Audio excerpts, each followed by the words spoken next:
One day, I was watching a documentary. Promises of the great society have been shot down on the battlefields of Vietnam, making the poor, white and Negro, bear the heaviest burden both at the front and at home.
I became very interested in this war and its economic effects. There are many stories that are told.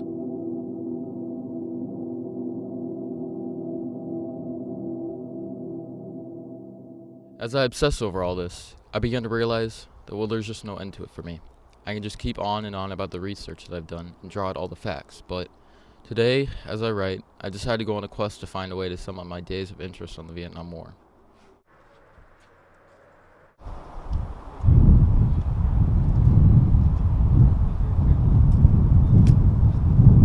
Hello? Hi, I was wondering if I could talk to your grandpa. Okay. Hello, I was wondering if I could ask you some questions about the Vietnam War. Like, we could meet somewhere? Okay. Where do you live? Oh, I live there as well. Do you think we could meet somewhere? Okay. Alright. Okay, I'll see you then. Thank you. Bye. It was fascinating to hear a story that holds so much violence and trauma. It definitely gave me a good idea of the reality of the war with Vietnam.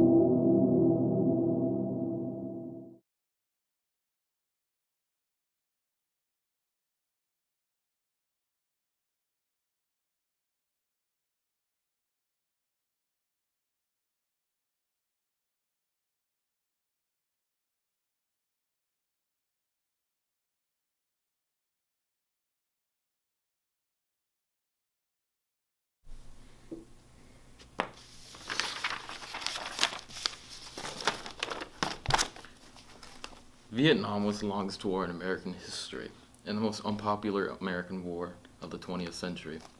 It resulted in nearly 60,000 American deaths and an estimated 2 million Vietnamese deaths. Even today, many Americans still ask whether the American effort in Vietnam was a sin, a blunder, a necessary war. Between 1945 and 1954, the Vietnamese waged an anti-colonial war against France, which received the $2.6 billion in financial support from the United States. The French defeat at the Dien Bien Phu was followed by a peace conference in Geneva. As a result of the conference, Laos, Cambodia, and Vietnam received their independence, and Vietnam was temporarily divided between an anti-communist South and communist North. In 1956, South Vietnamese, with American backing, refused to hold unification elections. By 1958, communist-led guerrillas, also known as the US Econ, had begun to battle the South Vietnamese government. To support the South government, the United States sent in 2,000 military advisors, a number that grew to 16,300 in 1963. The military condition deteriorated, and by 1963, South Vietnam had lost the fertile Mekong Delta to the Viet Cong.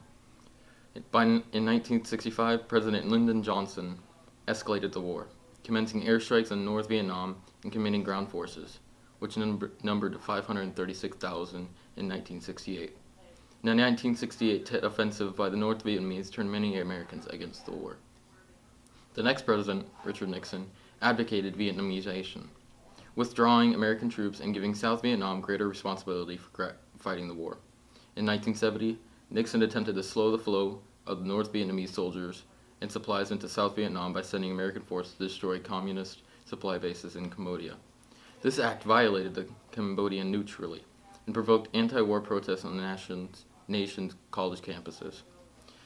From 1968 to 1973, efforts were made to end the conflict through democracy. In January 1973, an agreement was reached. U.S. forces were withdrawn from Vietnam, and U.S. prisoners of war were released. In April 1975, South Vietnam surrendered to the North, and Vietnam was reunited.